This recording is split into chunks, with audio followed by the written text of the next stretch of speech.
ஆனா சத்தியமா சொல்ற மக்களே, உங்களை புரிஞ்சிக்கவே முடியல போங்க. நேத்துக்கான எபிசோட்ல 2 பேருக்கு ரெட் கார்டு கொடுத்து இந்த வீட்டை விட்டு வெளியே அனுப்பியிருப்பாங்க. அப்படி 2 பேருக்கு ரெட் கார்டு கொடுத்து இந்த வீட்டை விட்டு வெளியே அனுப்பின உடனே அதுல ஒருத்தருக்கான எவிக்ஷனை மக்கள் கொண்டாட ஆரம்பிச்சிட்டாங்க. ஒருத்தருக்கான எவிக்ஷனை மட்டும் ரொம்ப பர்சனலா எடுத்துக்கிட்டு பயங்கரமா கொண்டாட ஆரம்பிச்சிட்டாங்க. ஆனா இன்னொருத்தருக்கான எவிக்ஷனை பாவமா பார்த்துட்டு இருக்காங்க. அந்த ஒரு நபருக்கு இந்த மாதிரி ஒரு முடிவு வந்திருக்க கூடாது, அந்த நபருக்கான வாழ்க்கை இப்போ முடிஞ்சு போச்சுல்ல, அவருக்கு ஒரு வாழ்க்கை இருக்கு, அந்த வாழ்க்கையை அழிச்சிட்டீங்களேன்னு சொல்லிட்டு அந்த ஒரு நபருக்கு மட்டும் பயங்கரமான கரிசனை காமிச்சிட்டு இருக்காங்க.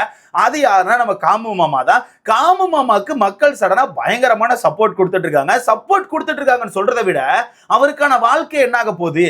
ஏன்னா நிறைய நியூஸ் வெளியே வந்திருக்கும், கண்டிப்பா பார்த்திருப்பீங்க. நேற்று நைட்ல இருந்து நிறைய நியூஸ் வெளியே வந்துட்டு இருக்கு. ஒரு நியூஸ் என்னன்னா, அவ்வளவுதான் 90 நாளுக்கான சம்பளம் கிடைக்காது, 90 நாளுக்கான சம்பளத்தை கட் பண்ணிடுவாங்கன்னு சொல்லிட்டு ஒரு நியூஸ் வந்துட்டு இருக்கு. ரெண்டாவது, நேத்து நைட்டு சடனா இன்னொரு நியூஸ் பயங்கரமா பரவலாச்சு. என்னன்னா, அவர் ஒரு சீரியல்ல நடிச்சிட்டு இருந்தார்ல, அந்த சீரியல் மூலமா தான் அந்த மனுஷன் பயங்கரமா ஃபேமஸ் ஆனாரு. அந்த சீரியல்ல இருந்து காமாரதினா தூக்கிட்டாங்க.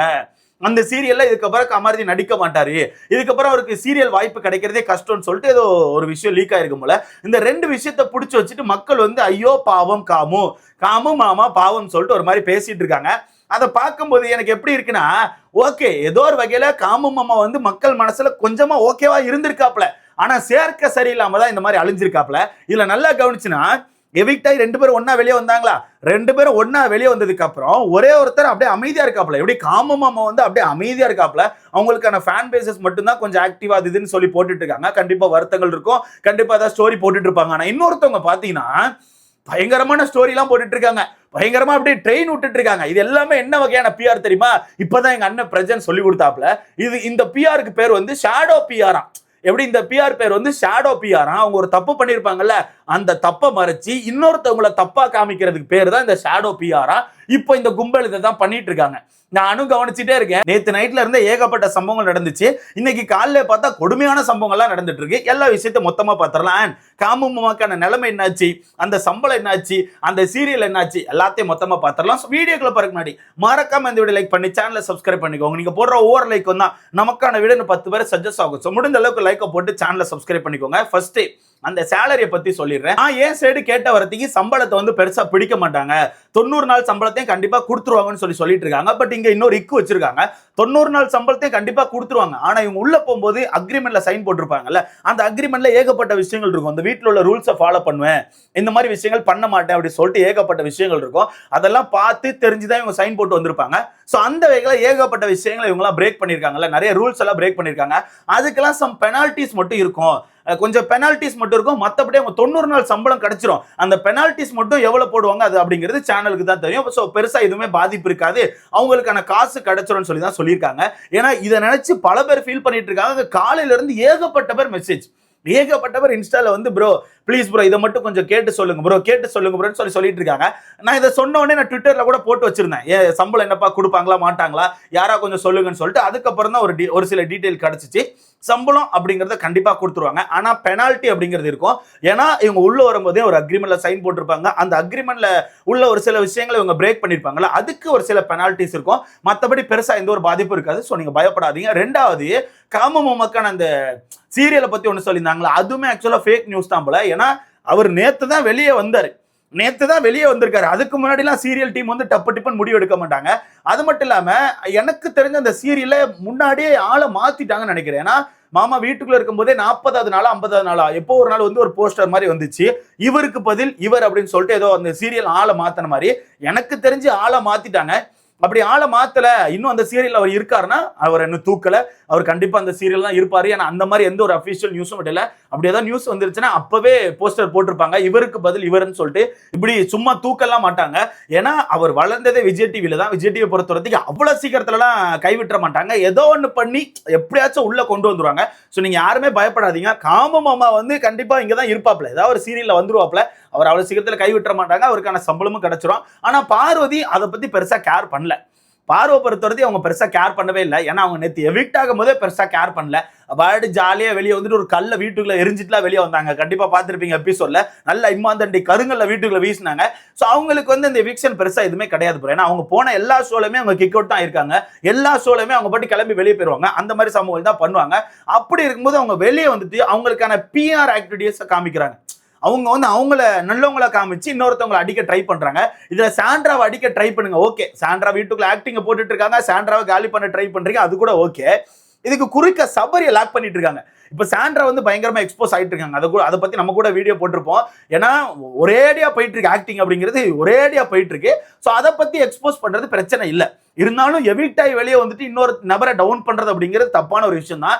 யாருமே அவ்வளவு சீக்கிரம் பண்ண மாட்டாங்க. பட் நம்ம அக்கா பண்ணுவாங்க. ஏன்னா அவங்களுக்கான கும்பலும் அப்படித்தான், அக்காவும் அப்படித்தான். சோ அக்கா அப்படி பண்ணுவாங்க. பட் இதுல சபரியை டவுன் பண்றேன். சபரிக்கு நீங்க ரெட் கார்டு கொடுத்துருக்கணும். ஏன்னா சபரி ஃபர்ஸ்ட் அடிச்சாருல, அந்த விஷயத்துக்கு நீங்க ரெட் கார்டு கொடுத்துருக்கணும். பாருங்க, அவரே ஸ்டேட்மெண்ட் கொடுத்திருக்காரு. மொத்தமா உட்காந்து பேசும்போது நான் வேணுக்குன்னு தான் அடிச்சேன்னு சொல்லி ஸ்டேட்மெண்ட் கொடுத்திருக்காருன்னு சொல்லிட்டு ஒரு நரேட்டிவா செட் பண்றாங்க. அப்ப இதை பார்த்துட்டு நிறைய மக்கள் வந்து ஆமாங்க பாருங்க சபரி வந்து இப்படி பண்ணிருக்காருன்னு சொல்லிட்டு ஒரு மாதிரி திரும்புறாங்க. இங்க நல்ல ஒரு விஷயத்த புரிஞ்சுக்கோங்க. அங்க சபரிக்கும் பாருக்கும் ஒரு இது நடந்துச்சுல, சபரி கால் வந்து நம்ம பார்வதிக்கான மூஞ்சில பட்டுச்சுல, அது வந்து தெரிஞ்சு பண்ண விஷயம் கிடையாது.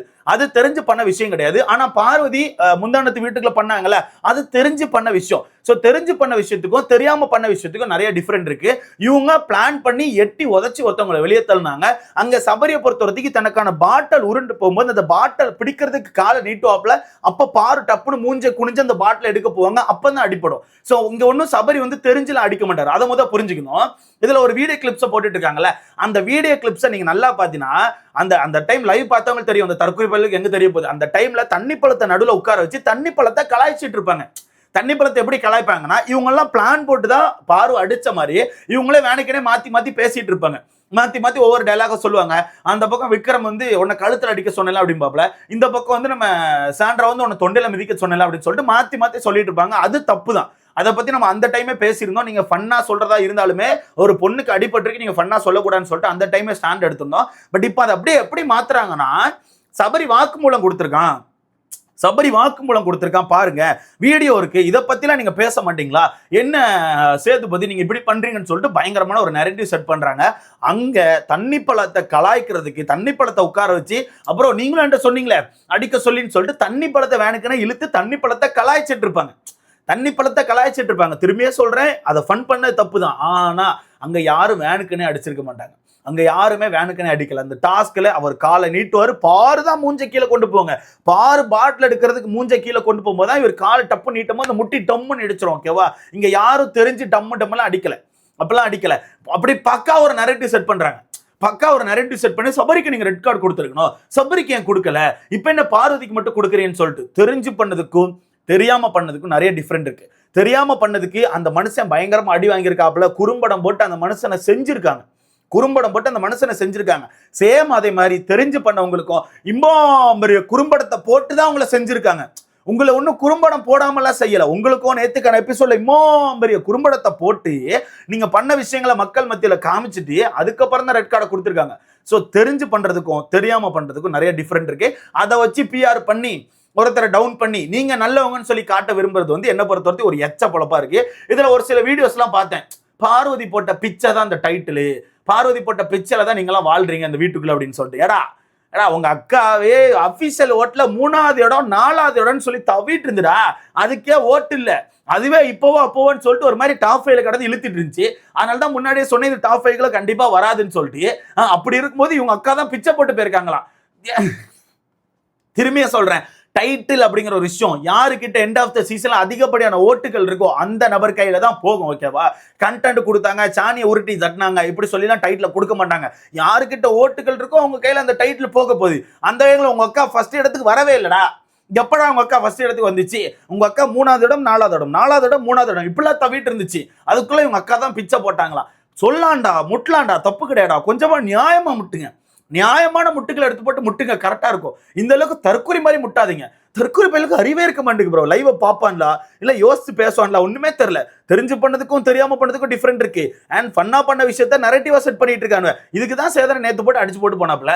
என்ன சொன்னாப்ல, அந்த சீசன் நடந்துச்சு, இங்க நடந்துச்சு, இந்த டாஸ்க் நடந்துச்சு, அங்க நடந்துச்சு, இதெல்லாம் தூக்கிட்டு வராத, இப்ப என்ன நடந்திருக்கு இதை பொறுத்துக்க முடியாதுன்னு சொல்லிதான் சேதனை ரெட் கார்டு கொடுத்துருக்காப்ல. ஏன்டா உங்களுக்கு முட்டைக்கு ஒரு அளவே இல்லாம முட்டிட்டு இருக்கீங்களப்பா. முட்டைக்கு ஒரு அளவே இல்லாம உட்காந்து முட்டிட்டு இருக்கீங்க. ஒன்னும் சொல்றதுக்கு ப்ரோ, கும்பல் ஒரு மாதிரி முத்திட்டு நினைக்கிறேன். ஒரு 4 நாளைக்கு கதற இருக்கத்தான் செய்யும். ஒரு 4 நாளைக்கு நம்ம வந்து அதை கண்டுக்க கூடாது. கண்டுக்கிட்டா நமக்கு ஒரு மாதிரி தலைவலி வந்துடும். ஏன்னா லாஜிக்கே இல்லாம பேசிட்டு இருக்கோம். லாஜிக்கே இல்லாம எல்லாரும் டவுன் பண்ணி உட்காந்து பேசிட்டு இருக்கு. அதுவே மிகப்பெரிய தப்பு. நீ வந்து இப்படி அடுத்தவங்களை டவுன் பண்ணி ஸ்டோரி போடுறது மிகப்பெரிய தப்பு. கமாருதீன் எப்படி அழகா இருக்காப்ல, வெளியே போயிருப்பாப்ல, எபிசோட்லாம் பார்த்துருப்பாப்ல, அவர் ரொம்ப அமைதியா இருக்காப்ல.